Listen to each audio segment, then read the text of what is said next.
है गाइस, मैं हूँ प्रियांशु सर। आज आप सभी को क्लास 10th वाले बच्चों और 9th वालों के लिए कुछ इम्पोर्टेंट सूचना लेकर आया हूँ। अगर बच्चे सुन रहे हैं अथवा बच्चे के पेरेंट्स सुन रहे हैं हमारे बात, तो उस बात पे आप लोग ज़रूर अमल कीजिएगा। हम कहना यही चाह रहे हैं कि क्लास 9th और 10th बच्चों का पहला सीढ़ी होता है। क्लास 9th और 10th बच्चों का पहला सीढ़ी होता है। तो क्लास 9th और 10th में बच्चे करते क्या हैं कि जहाँ एक बार कोचिंग पकड़ लेते हैं वहीं अपना पढ़ना स्टार्ट कर देते हैं, जबकि उनको ज्ञान नहीं है पूरा।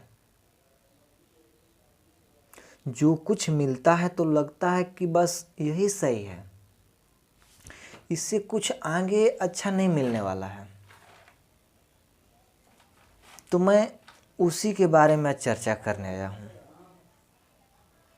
चर्चा क्या करना चाह रहे हैं हम कि अगर पेरेंट्स हमारी आवाज़ को सुन रहे हैं तो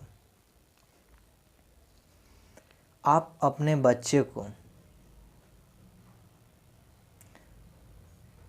हर कोचिंग में पहले भेजिए, हर कोचिंग में भेजिए और जाके बोलिए 2 दिन 3 दिन डेमो क्लास लें। जब 2 दिन 3 दिन डेमो क्लास लेंगे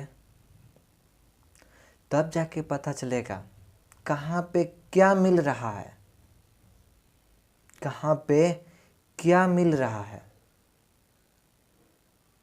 लेकिन पेरेंट्स भी ध्यान नहीं देते अपने बच्चों को। बच्चा जहाँ जा रहा है पढ़ने कोई मतलब नहीं। कहाँ जा रहा है? रामगढ़ जा रहे हैं। कहाँ जा रहे हैं? मोहनिया जा रहे हैं। कहाँ जा रहे हैं? सासाराम जा रहे हैं। कहाँ जा रहे हैं? पटना जा रहे हैं। पटना गए, मोहनिया गए, ठीक है,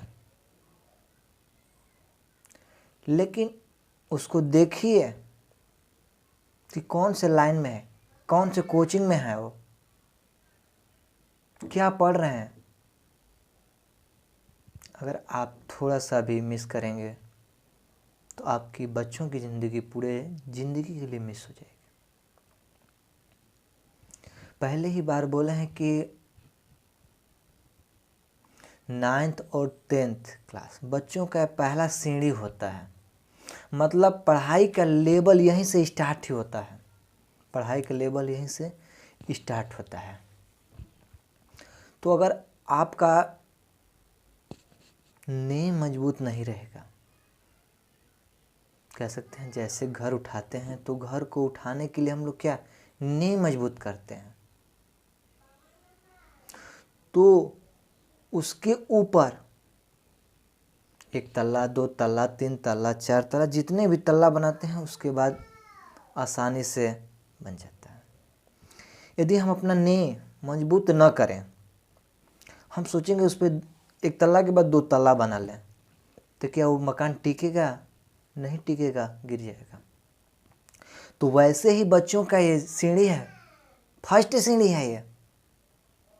अगर आपका फर्स्ट सीढ़ी अच्छा नहीं रहेगा तो क्या आप आगे चल पाएंगे? नहीं चल पाइएगा। तो इसलिए आप लोग पहले जानिए, क्या जानिए कि कहाँ पे कैसा पढ़ाई हो रहा है। रटाने वाला तो काम नहीं हो रहा है ना।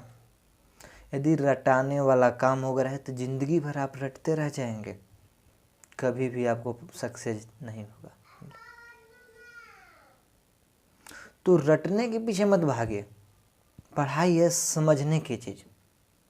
अगर आप पढ़ाई को समझते हैं तो ज़िंदगी भर वो नहीं भूलेंगे। अगर रट के करते हैं तो आज रटेंगे कल ख़त्म हो जाएगा। तो इसलिए आप लोग, हम ये नहीं कहते कि हमारे ही कोचिंग में पहले, नहीं, हम ये भी नहीं कहते हैं कि हमारे ही कोचिंग में पहले आइए, नहीं। कहीं की बातें हम कर रहे हैं, कहीं भी आप पढ़ते हैं।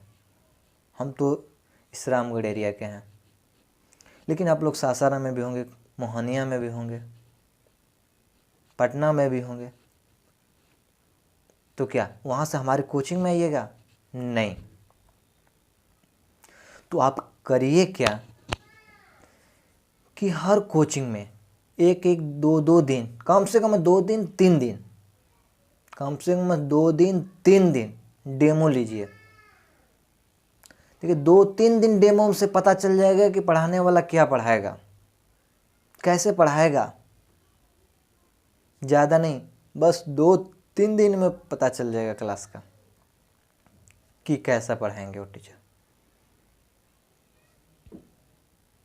तो हम हमेशा यही सजेशन देना चाहते हैं कि आप लोग बिना जाने हुए आप कहीं भी कोचिंग मत पढ़िए। ये नहीं कि भीड़ लगा है वहाँ पे तो भीड़ में चले गए, और क्या करते कि नहीं वहाँ पे भीड़ लगा तो अच्छा पढ़ाई नहीं होता होगा, ये भी लोग बोलता है। ज़्यादा बच्चे होंगे तो उसमें क्या पढ़ाई होगा। हम चलते हैं खाली जहाँ जगह हुआ वहीं पे पढ़ते हैं, वहीं पे पढ़ना स्टार्ट कर देते हैं। मतलब फिर बोल रहे हैं कि अगर जो चीज़ नहीं मिला होता है, जिस इंसान को अगर पहली बार मिलता है तो लगता है कि सबसे बेटर यही है, लेकिन नहीं, उससे भी बेटर हो सकता है कुछ। तो आप लोग हर कोचिंग में फिर रिपीट कर रहे हैं कि जाइए 2 दिन 3 दिन जाइए, डेमो लीजिए। अगर जहाँ पे रटाने वाला काम हो रहा है उसको रिजेक्ट कीजिए, उस कोचिंग को छोड़ दीजिए, दूसरा कोचिंग ज्वाइन कीजिए। अगर दूसरा कोचिंग ज्वाइन कीजिए तो वहाँ पे अच्छा लगता है तो वहाँ पे रुकिए, अन्यथा फिर अगला कोचिंग चेंज कीजिए। ऐसा नहीं कि हर जगह वही है, नहीं, कहीं में कहीं अच्छा मिलेगा, ज़रूर मिलेगा। ऐसी कोई बात नहीं है कि नहीं मिलेगा, मिलेगा, गारंटी के साथ हम कह रहे हैं कि कहीं में कहीं अच्छा ज़रूर मिलेगा। तब आप लोग हाँ अच्छा लगा वहीं पे आप लोग अस्थायी हो जाइए। नहीं तो करते क्या है कि देखते हैं कि हमारा दोस्त जा रहा है फलाना कोचिंग में, हम भी बैग उठाएं और उस कोचिंग में एंट्री ले लें। अरे ऐसा भी कभी होता है? नहीं, भीड़ को देख के भीड़ में जाते हैं, ऐसा भी नहीं है। फिर बोलते हैं खाली वाले में भी जाता है कि नहीं खाली है तो इसमें चले जाएं, यहाँ पे अच्छा शायद पढ़ाई होगा। अकेले में हम पढ़ेंगे? अरे अकेले में नहीं पढ़ सकता है, भीड़ में ही मिलेगा अच्छा कुछ। और भीड़ में भी रटाने वाला भीड़ में नहीं, समझाने वाली भीड़ में। कहते हैं हम कि पढ़ाई से लड़ना नहीं, खेलना सीखो। पढ़ाई को एक गेम की भांति यूज कीजिए, पढ़ाई को एक गेम की भांति यूज कीजिए, तब देखिए पढ़ाई में कितना आनंद आएगा। सीरियस होकर कभी भी मत पढ़िए, पढ़ाई कभी भी सीरियस होकर मत पढ़िए। अगर आप पढ़ाई सीरियस करते हैं तो आप ज़िंदगी भर पछताते रह जाइएगा। अरे ये नहीं ना क्लास 10th पास हो गए लेवल ख़त्म, आगे भी तो कुछ करना है ना।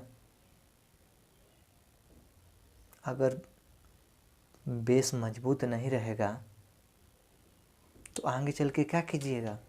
कुछ नहीं कीजिएगा। फिर वैसे ही यहाँ कंपटीशन पढ़िएगा, वहाँ कंपटीशन पढ़िएगा, तब पर भी समझ नहीं आएगा कंपटीशन में।